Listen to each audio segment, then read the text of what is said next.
Hi, unruly anime family. Everyone thought he was a weak orphan in a new world with ranked skills. But he takes revenge on everyone by destroying them. Mimori was a troubled kid who got abused in his own house by his mother's new boyfriend after his father's death.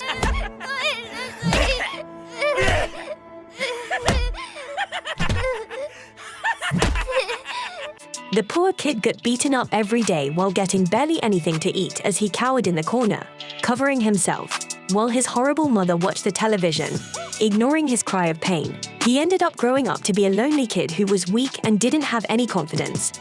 He wakes up from a nightmare of getting beaten up by his stepfather when he hears the bully of his class, named Sho, messing with a nice girl named Aya. 最大級の超ド級恋愛小説やっべえ彩香たんは恋愛小説とか読んじゃう系のスイーツだったんすか He takes away her book and waves it around the air, making fun of her for reading girly novels because this negative imbecile can't understand that a girl will read girly novels. Mimori imagines how a TV show he would stop the bullying and win everyone's admiration, but he knows that in reality, no one on the bus cares, and if he stands up for her, his weak frame will only get him beaten up.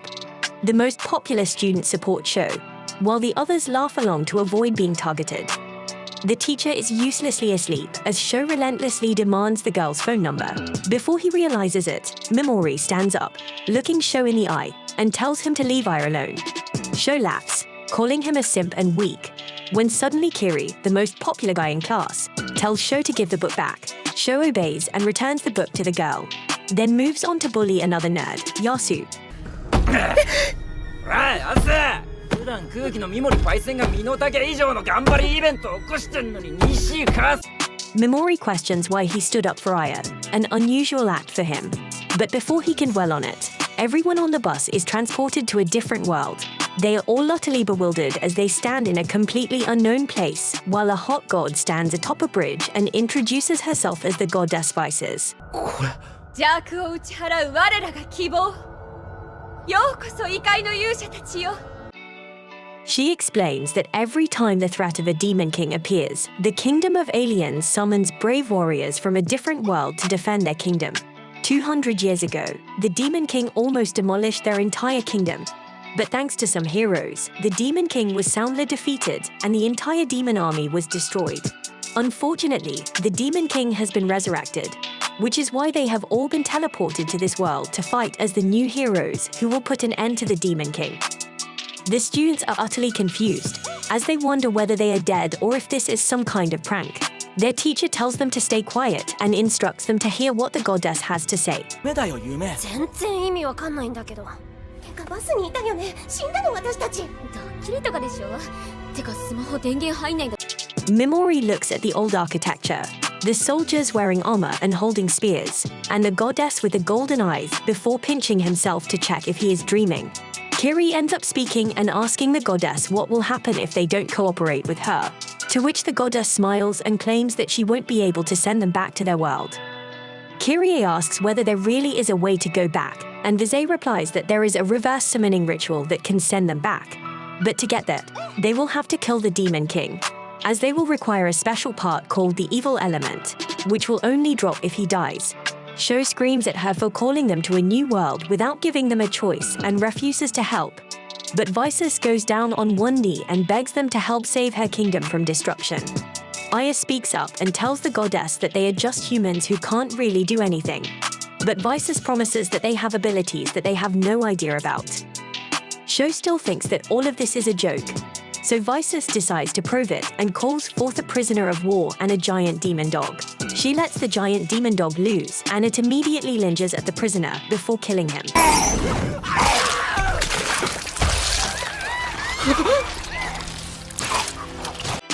Some of the girls are horrified at this and fall to their knees, while Vices looks at the demon before chanting a spell and completely blasting the monster into flames, removing it from existence. She calls the students forward and tells them that they are going to measure their latent abilities one by one. All the students walk up to a crystal ball and check their abilities as it glows in different colors. After the nerds were through, Sho walked up to the crystal, and as soon as he put his hand over the crystal, it started glowing a bright red color. The goddess looks happy and claims that he has good skills. Finally, Kiri goes ahead, but as soon as he puts his hand over the ball, it starts glowing a bright golden before exploding. After that, Aya heads up, and even she turns out to be a Shrank. After some more students, another girl walks up who turns out to be a Shrank. The guards are completely shocked as Visus explains that even one S-rank individual is considered extremely lucky, but to have 3 S-rank people is unreal. Finally, Mimori walks up to the crystal, but when he puts his hand over the ball, it starts glowing a dim purple color. 紫というか、今までで一番光が弱くないか? The goddess doesn't even give him a second thought and tells the next person to come up. Mimori tries to ask what rank he is, but she completely ignores him. So he walks away, realizing that even in this world, he is going to stay a background character. After that, Yasu the nerd walks over to the crystal, who turns out to have a special dark ability inside of him, which another dark hero possessed a while ago and became the strongest. Finally, everyone checks their stats as the goddess tells them that they also have a personal ability, which varies from person to person, before telling them that they have to perform a critical ritual. Naosi calls Mimori in the front, and he is immediately pushed by a guard.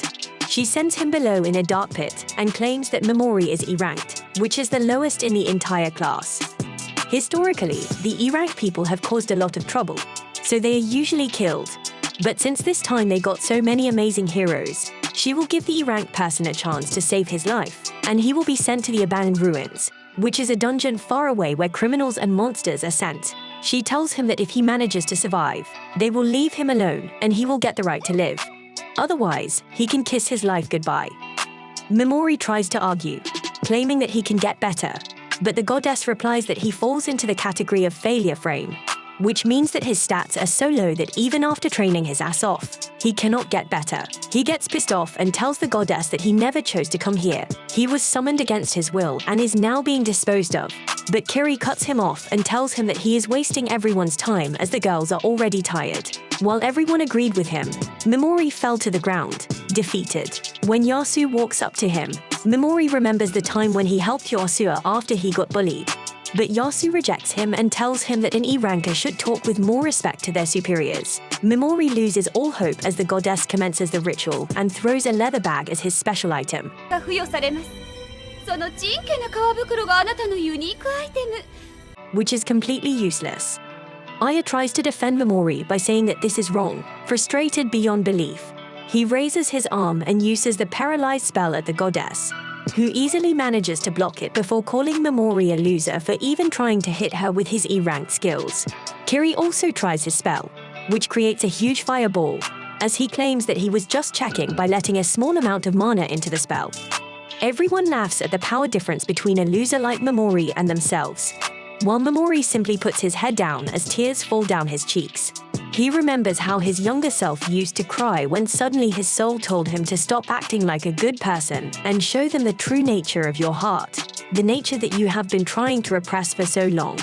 Mimori finally lets it all go as he looks up with hate-filled eyes and tells the goddess that she is a rotten hoe and warns him to be ready for him if he ever comes back alive.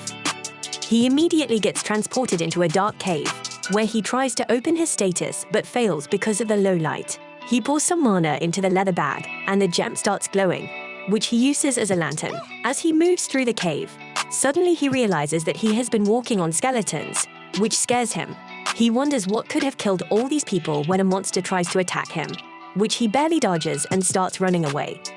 The monster starts chasing him while Mimori runs with all his might, thinking whether he should turn around and fight. But his heart knows that the level difference is so great that he will simply die. The moment he stops, he starts crying out of fear and gets knocked to the ground because of a rock jutting out of the floor. He turns around to see his death in its face while frustration over his life takes command of his body. 気はない。ステータスも外れ、スキルは大外れ。 Just as the monster was about to kill him, Mimori ends up trying a last-ditch effort to save his life and shoots the paralyzed spell, which, to his surprise, actually petrifies the monster in place. He immediately gets up and starts running away, but soon he reaches the end of the cave, where another bird demon walks up to him with the raw intent of killing him. Mimori immediately raises his arm once again and uses the paralyzed spell, which again freezes the enemy. He realizes that it wasn't a fluke and that his spell actually works. But he starts feeling tired, so he opens his stats and notices that his mana is almost completely gone. He realizes that he has another skill left, so he tries to cast the poison spell on the monster, which works very well as the demon starts turning black and bleeding from its body. 使えた。パライズとの併用は可能。魔物の投球な。 Mimori sits down on the cave floor, wondering why his spells are so effective against these demons, when suddenly he hears something behind him. He turns around to see that the Minotaur demon has managed to break off the spell and is ready to land the killing blow on Mimori. But this time, instead of running away, all the hatred for everyone who treated him badly comes back to him. And even after being completely depleted, he raises his arms towards the demon, determined that from now on he will kill to live his life, and challenges the demon to fight him, not knowing whether he will survive this time or not. Mimori uses Paralyze on the beast, but it doesn't work, so his system explains that he cannot apply the same skill to a target repeatedly. He desperately searches for another ability and ends up putting the monster to sleep. Mimori can't spam the same skill on the same target, but he can stack multiple effects, so he finishes the monster off with poison. Mimori's feeling pretty fatigued, so he realizes that consuming his natural magic power must be getting to him. And Mimori's horrified as a swarm of monsters appear before him. Mimori determines that he will have to go all out and risk using all his magic power if he wants to survive, so he uses Paralyze over and over again. It works, but he's getting dangerously close to being completely out of MP. He's beginning to faint, and things get worse as even more monsters arrive. Mimori realizes that he can't worry about how much magic power he has left, so he uses Paralyze several more times. It keeps working, but there are several more monsters left, and Mimori is at his limit. Mimori refuses to just give up and tries to squeeze out one more attack. It's not looking too good, but Mimori receives a stroke of luck as he just happens to level up. His magic power is restored, so he quickly uses Paralyze again just in time to save his own life. Mimori realizes that he got a huge burst of experience from that last monster just now losing its life, and he gets excited because this means he can fight again. He uses Paralyze repeatedly, and the skill eventually rises to level 2. Mimori hears how the leveling system works, but he quickly realizes that he needs to pay attention to the battle, and Mimori notices that he can now target multiple opponents at once, so he paralyzes a ton of monsters. Mimori determines that the goddess might be the only thing his unique skill doesn't work on. Because his success rate in the Ruins of Disposal has been 100%, there are no target marks on the monsters further back. So this means that his status ailment skill has a limited range. Mimori then goes through poisoning the paralyzed monsters. They seem pretty harmless now, and Memory just sees them as experience points. This way, Memory checks his stats and it shows that everything multiplies when he levels up. His starting MP was high already, and it's increasing dramatically. Just then, all the monsters begin falling victim to Mimori's poison, and he levels up several times. He puts several others to sleep, and his sleep skill rises to level 2. Mimori levels up even more when more monsters collapse, and he becomes confident that he can eliminate any monsters that appear. Mimori prepares to continue the battle, but he is shocked when the monster simply runs away from him. Mimori then finds something to wear off a corpse and decides that he needs to find food and water. His search doesn't find anything, so he decides that he will try and eat the monsters. His poison skill has worn off, so they should be safe to eat. The monster's skin turns out to be too hard to cut through, so Mimori decides to slice out its eye. It doesn't look appetizing at all, and it's even worse when he bites into it. He just ends up coughing it up, and Mimori wonders if the monster's body is just filled with poison.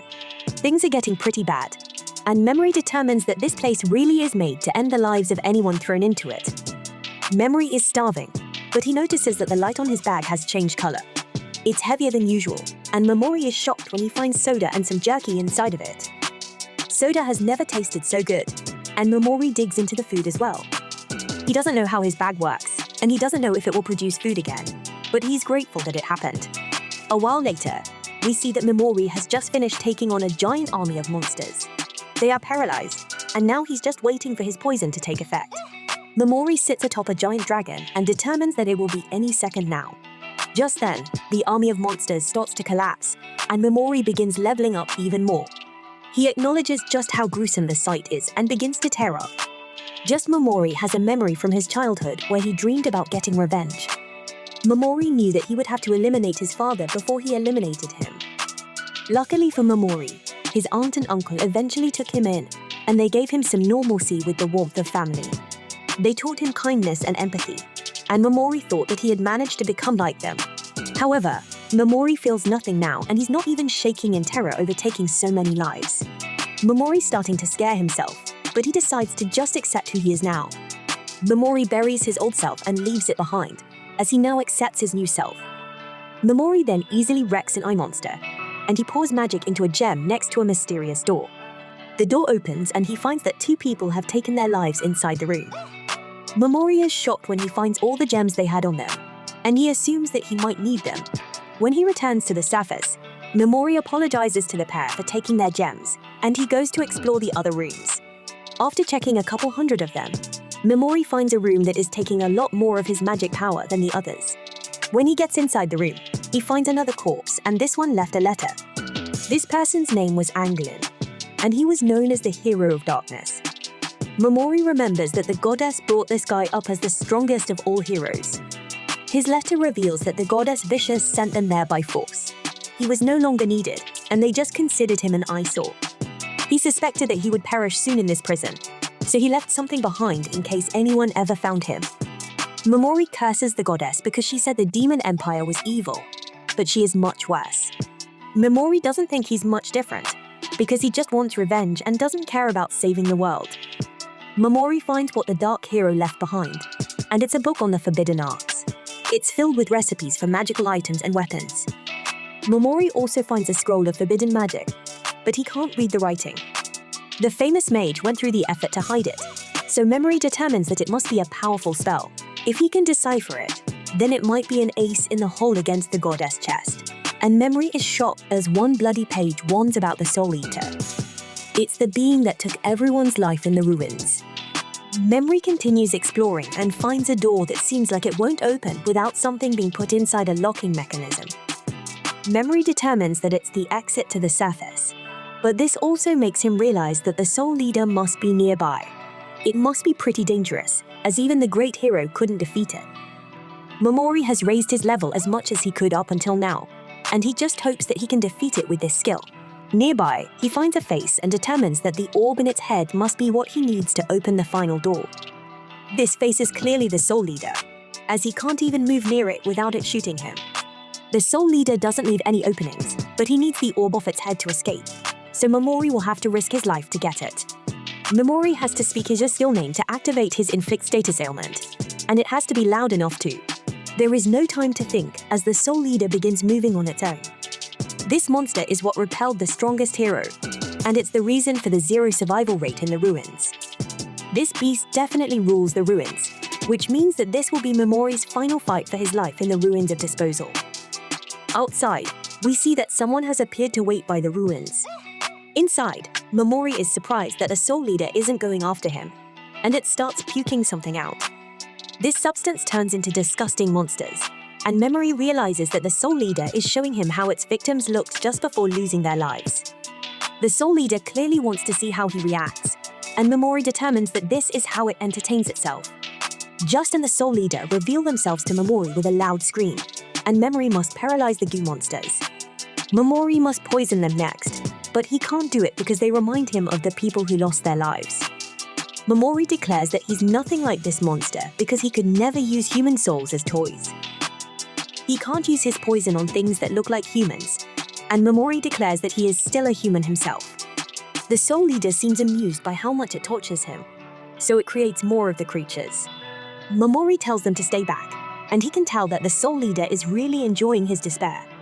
The horrified Mimori begs for the creatures to get away, and the Soul Leader just laughs like a maniac. Mimori's completely hopeless now, and he begs for someone to save him. Mimori can tell that the Soul Leader is reaching peak enjoyment, so he shockingly completely changes his composure and paralyzes the Soul Leader.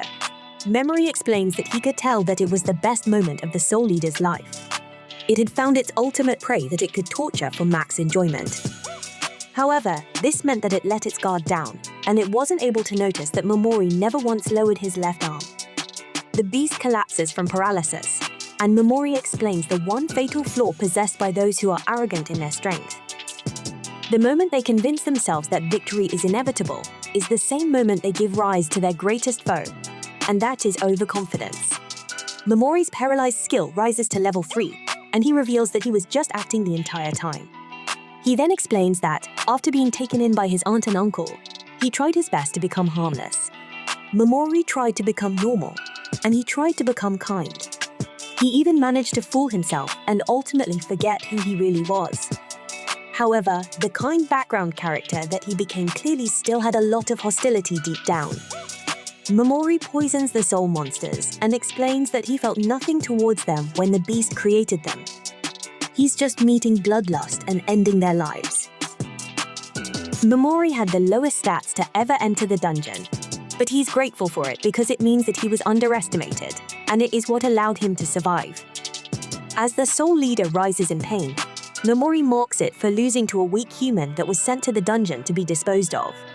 The soul leader desperately tries to get away, but this just helps Mimori learn that his paralyzed skill causes additional damage when his victim tries to move. Memory finally poisons the soul leader, and the skill rises to level 3. Memory puts an end to the fight with his sleep spell, and the souls that the soul leader was using appear to think of Memory. They were watching him throughout his time in the ruins, and the couple hopes that he will make good use of their gems.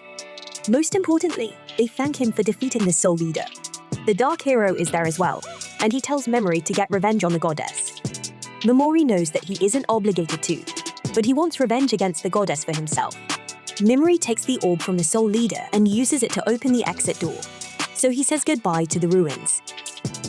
Outside, we see that students are eliminating monsters so they can gain experience points.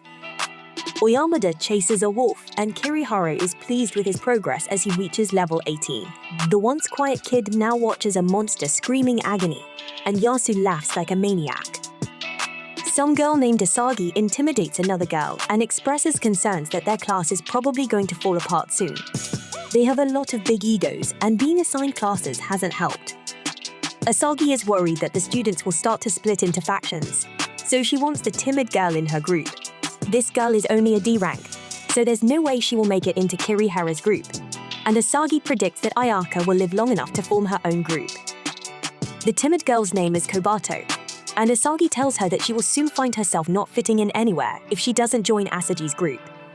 Asagi believes that if they defeat the Demon Empire and make it back to their world, then what they do in this world might benefit them. It turns out that the goddess has assigned a test to the students that requires them to eliminate monsters. Kobato hasn't completed the assignment, so Asagi has. Some girls bring out a monster to help Kobato. Kobato is hesitant, but Asagi reminds her that she will be disposed of like Memory if she doesn't eliminate the monster. Kobato is horrified, but she has no other choice, so she slays the monster. Asagi congratulates her on passing the test and announces that Kobato has officially become a member of her group. Kobato feels absolutely horrible, and she remembers a time when Mimori rescued an injured cat. Kobato feels horrible after eliminating the creature, and she apologizes as there was nothing she could do. Elsewhere, Ayaka regains consciousness, and she feels the pain from when she was punched by the goddess. Ayaka goes to speak with the goddess about Mimori, but the goddess explains that there's nothing that can be done. The ritual to dispose of the weakest heroes is a firm policy of the kingdom, and the goddess pretends to be remorseful as there is nothing she can do. Ayaka is shocked though when the goddess reveals that the ritual is still ongoing. While Ayaka was sleeping the days away, all the other students departed on a test to determine if they could eliminate a monster. Several have already failed, though, and they have been disqualified. The goddess continues to act sad about it all as she explains that those who cannot fulfill their duty as heroes must take their leave. Ayaka expresses her displeasure about how the students are being handled, but the goddess reminds her that they must dispose of those that are worthless. Ayaka reminds the goddess that she is an S-class hero and declares that she will do her duty to make up for the students who couldn't clear the goddess's test. However, in return, she wants the goddess to call off their disposal. The goddess accepts and apologizes for punching her earlier. She excuses it by saying that she had to calm Ayaka down from her hysterics, but now she wants them to get along. In the dark forest, the girl who is outside of the ruins runs from some pursuers. The sword god named Maggots and his group are close to catching her, and we learn that they are known as the Holy Watchers. Mimori finally returns to the surface and looks at his stats. He learns that he can dismiss paralyze at will and make his poison non-lethal. This means that he will be able to avoid eliminating targets that way. Mimori decides that he needs to find a sword and someone to act as a tank to handle the front for him. Just that Mimori finds some slime, and the group seems to be picking on one of their own. Mimori hopes that the one getting bullied will stick up for itself, but there's no hope for him as he is severely outnumbered. Mimori feels bad for the little guy, but he is shocked when it pushes his bullies back. Mimori intervenes to paralyze and poison the bullies, and he notices that he can change the settings on his abilities. He dismisses the effects and tells the bullies to scram, leaving only the little slime. Mimori leaves it paralyzed, and he tells it that he was really impressed by how it stood up for itself. Mimori then tells it not to attack him, and he sets it free. Mimori says farewell to the little slime, but it just keeps following him through the forest. Mimori can tell that it's an outcast just like him, and it clearly plans to keep following him. Nearby, the princess is exhausted from running away, and she realizes that this is how the Holy Watchers do their hunting. Back with Mimori, we see that he has teamed up with the slime, and he's using it to watch his back. Mimori reads the book Anglin left behind, and he learns about an experiment to strengthen monsters. They are forbidden arts, and it even describes how to craft a solution to enhance slime. Mimori makes it very clear to the slime that he's on a quest for revenge, so following him will mean that this is their goal. Mimori asks the slime if it's okay with that, and the slime is totally on board. Mimori names it Piggymaru, and the little slime has no issue with it. Mimori is determined to get his revenge by any means possible, so he won't hesitate to use forbidden magic and arts elsewhere. The princess realizes that she won't be able to escape the Holy Watchers, so she decides to use something she doesn't want to. She offers her sleep as a sacrifice, and after a short incantation, she transforms into what she calls a spirit, Regalia. Nearby, the Holy Watchers run into Mimori, and they decide to rob him. Maggots would rather test his new sword on Mimori, so the others tell them to make it quick because they have to go after the princess again. These guys say some pretty disgusting stuff about what they're going to do to the princess and any other girl they find, so Mimori gets upset. They notice Mimori backing away from fear, so Mimori starts begging for his life. Maggots goes to end Mimori's life, but everyone is shocked when Mimori paralyzes him. Mimori's glad to see that his status ailment skill is effective on humans, and he tells the thugs that they're not even close to being as intimidating as the monsters in the ruins. Mimori isn't actually afraid of these guys at all, so he calls them scumbags. Piggymaru is upset as well, and Mimori decides that he won't be bothered if he ends the thugs' lives. He has already decided that from now on, he will meet bloodlust with bloodlust, which means he's prepared to take human lives if he has to. The thugs realize how terrifying Mimori is, but it's too late, as Mimori poisons them. Mimori can send someone else nearby, and we see that the princess is getting nervous. She no longer senses the Holy Watchers, so she fears that they might be planning something. Just as she is startled as she senses a different person. Their presence isn't terribly strong, but it's very unsettling, and even the spirits are afraid of them. Just and the princess attack, but Mimori appears behind her and paralyzes her. Mimori sensed her intent to attack, but he sensed something else in her and became curious. He's only keeping her paralyzed as a precaution, so she wonders what he wants with her. Mimori simply explains that he isn't from this area, so he wants her to fill him in. He will allow her to move her mouth, but he warns that he will paralyze her again if she tries anything fishy. In reality, Mimori cannot stack paralyzed, and he's just bluffing. Mimori allows her to move her mouth only because he's still skeptical of her. He has been through a lot, so he doesn't trust strangers so much. The princess agrees to answer his questions, but she wants to know where the group of 4 men are. She is shocked to hear that Mimori eliminated them, so he wonders if they were her friends. Her shock is for a different reason, so she explains that those 4 guys were the Holy Watchers. They were very powerful, so she wonders if Mimori had allies helping him. Mimori refers to Piggymaru when he says he has one ally, but he doesn't tell her anything about him. The princess didn't sense any falsehood when Mimori answered her question, so she decided to answer his questions as honestly as she could. She is also grateful for him saving her life, so Mimori explains that she doesn't seem like a bad person. They both agree not to pry too deeply into each other's lives, so Mimori begins with his questions. The princess reveals that the forest they're in is south of the kingdom, and Memo's next question is about the scroll he found. The princess can tell that it's an ancient and unique script, but she can't read it. She does know someone who might be able to read it, and this person is a witch. This witch possessed such vast knowledge of the forbidden in this world that she was deemed dangerous. Mimori would like to meet with her, but she can only be found in the land of the golden-eyed monsters. The only problem is that this place is incredibly dangerous. The princess doesn't feel like she has repaid Mimori enough for saving her life, but Mimori says that they have. The princess is really nice, and she reminds Mimori of his aunt, who was too nice for her own good. Mimori tells her that the paralyzation will wear off in a couple minutes, but he can't guarantee her safety in the meantime. The princess is fine with it, so Mimori wishes her safe travels, and he leaves. He explains to Piggymaru that he doesn't take pleasure in ending lives, so he will only do so within his own rules. Mimori can't be sure that the girl won't attack him after she is freed, so he's counting on Piggymaru to watch his back. A while later, Mimori arrives at a city and pretends to be a mercenary, answering a call to conquer some ruins. He is allowed to enter because the head of the city wants the guards to let in as many mercenaries headed for the ruins as possible. The receptionist says that some man doesn't act too kindly to Mimori, but he changes his tune when Mimori shows that he has some money to pay for a room. The innkeeper would like to know his name, so Mimori lies and says his name is Heiji. That night, Mimori gets changed and goes to see the city. People don't seem suspicious of a stranger like him, so Mimori determines that this place is pretty safe. Mimori takes note of the shops around town and goes to have dinner. He eats at a tavern because people talk pretty freely there, so it's great for eavesdropping and gathering information. Some guys nearby talk about all the strongest groups in the nation, with the most powerful knights and armies among all of them. The guys agreed that the strongest had to be the Black Dragon Knights of the Bakos Empire. This is because they're 5 dragoons alone that rival an entire army. They also have humanity's strongest, the Hero Slayer. Later that night, Mimori talks to Piggymaru about their future plans. Their top priority is meeting with the person who can read the scroll of forbidden magic.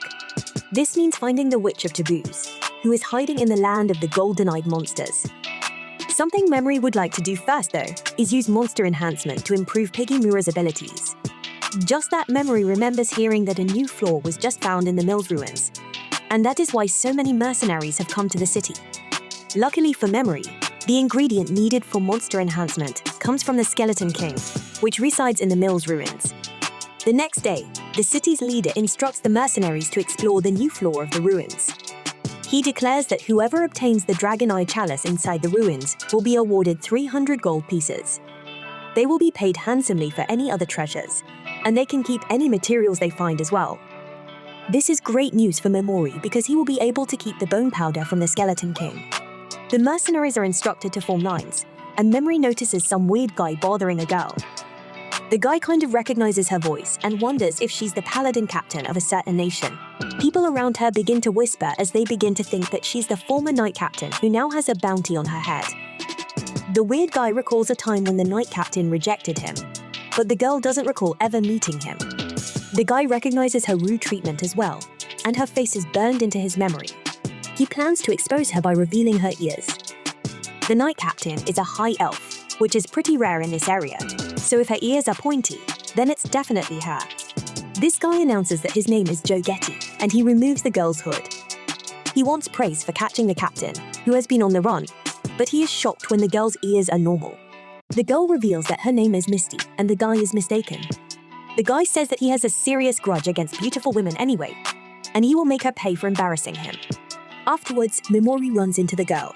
He recommends that she be more careful because that guy from earlier was clearly filled with rage and hatred.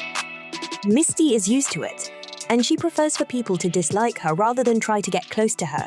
It's pretty obvious that she's trying to avoid interacting with people, but Mimori has a request. He needs to buy stuff before entering the ruins, but he doesn't want to get swindled by merchants, so he offers to pay for her assistance.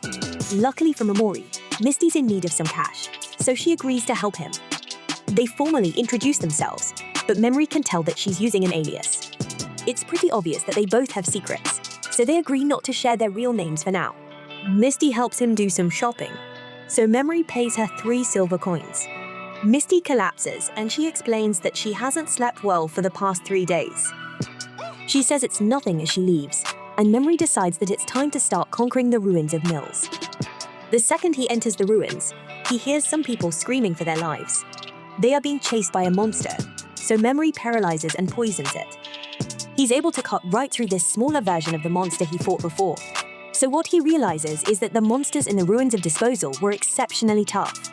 A while later, the guys that ran for their lives return and find that someone eliminated the monster. They are shocked because the monster seems only to have been stabbed. Once nearby, Mimori finds a safe place to take a break, and he checks his stats. Just that Mimori overhears the creep from earlier hiring some goons to attack Misty. He wants them to eliminate her, but he tells them to do it slowly if it seems like she's sorry for embarrassing him. This guy's really upset about it, and he cannot rest until he sees her smug face twisting in despair as her life is taken. Giorgetti gives them permission to have their way with her, but this just makes Mimori furious. Mimori reveals himself to the thugs, so they threaten to eliminate him. They don't fear getting caught either, since plenty of people go missing in the ruins. Mimori asks them to spare his life, but Giorgetti just mocks him for being a coward. Giorgetti goes in to end Mimori, but Mimori quickly paralyzes them. He's now the one taunting them, but Mimori's own villainy makes him want to puke.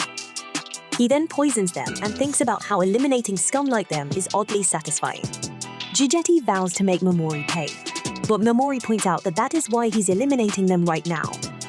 The guy's already paralyzed and poisoned, so Mimori leaves them and they end up getting devoured by monsters. After some more exploring, Mimori reaches the point just before entering the new floor. He decides to take a break before going there and ends up getting 3 hours of sleep. When he continues exploring, he encounters a group called the Saber Tigers. They explain that something strange is happening in the ruins. Monsters have been getting eliminated in strange ways and in random places. The weirdest part is that they can't figure out what's eliminating them. Both strong and weak monsters alike are falling in a strange manner, and their bodies are pale. This group thought they were the first to reach the 14th floor, but that is when they found the eliminated monsters. The leader of the Saber Tigers cares a lot about her crew, so she has decided to leave the ruins. Mimori rejects their offer to leave together, so they ask them to pass the message along to anyone he comes across. After they leave, Mimori figures that they were talking about the corpses of the monsters he eliminated with his skill. We then see all the monsters he disposed of, and Mimori realizes that the fear it has brought means less competition in the ruins. Eventually, Mimori finds the Dragon Eye Chalice, but it seems to be protected by a gargoyle. Mimori assumes that it will start moving if he takes the chalice, so he paralyzes it. The thing is clearly alive, so he follows it up with some poison. Mimori has Piggy Mara watches his back and he picks up the chalice. The gargoyle succumbs to Mimori's poison and Misty comes out of nowhere. Mimori gives Misty the chalice, which of course shocks her because the 300 gold reward is no joke. She wants to give him something in return, but there is nothing Mimori wants. Mimori prepares to leave, but Misty refuses to just take his overly generous offer. Mimori says that this fake persona he is using is just a really nice guy, but in reality, his objective is not the treasure. Mimori surprisingly opens a hidden passageway and explains that his objective is to find the monster lurking down below. Misty still wants to repay him, so she offers to act as a guard for him. She promises that she won't hold him back and vows to protect them with her sword skills. Mimori doesn't see any signs of her backing down, so he agrees to let her go with him under some conditions. The first is that they continue not to pry into each other's lives. Secondly, Mimori plans to spend a lot of time on the next floor, so if she decides to return on her own, then he won't be responsible for her. Misty agrees to his conditions and vows to protect them with her life. Moments later, she proves to be useful as Misty expertly slices up a hideous monster. She is clearly experienced, so Mimori asks her if she knows anything about golden-eyed monsters. Misty explains that they are recognized as the perfect prey for heroes from another world to level up. Mimori doesn't tell her that he's actually one of those heroes from another world, so she explains that apparently the heroes don't gain any experience from eliminating other people. Experience points are a feature unique to monsters. According to legend, the Demon King, who is the root of all evil, radiates a special energy known as the Demon King Essence Monster, which is strongly influenced by it. Turned golden-eyed, it also unleashes the most extreme instinct for violence that all monsters harbor. After some more exploring, Missy says that she has been sensing the presence of a monster. It's not very strong, so she ignored it, but it's pretty close. It turns out that it was just Piggy Maru, so Mimori introduces him to her. Misty is afraid of it at first, but Mimori assures her that it's safe, so she puts the little slime in. Misty's then hesitant to take a nap, so Mimori convinces her to at least lie down so she can get some rest. Misty has looked exhausted since the moment they met, so Mimori just uses his ability to put her to sleep. This causes her disguise magic to wear off, and it becomes clear that she is night-capped in ash rain. Back on the surface, the Black Dragon Knights find the corpses of the 4 Holy Watchers. The Knights determined that they were eliminated in the blink of an eye without any real signs of battle. A massacre like this being done to such skilled men is unthinkable, so the Dragon Knight leader assumes it was Ash straying the Knight Captain. I appreciate you viewing my anime recap, Unruly Family. Please let me know what you think about this anime recap by liking, sharing, and commenting. And please subscribe to the channel to help us reach 5,000 subscribers.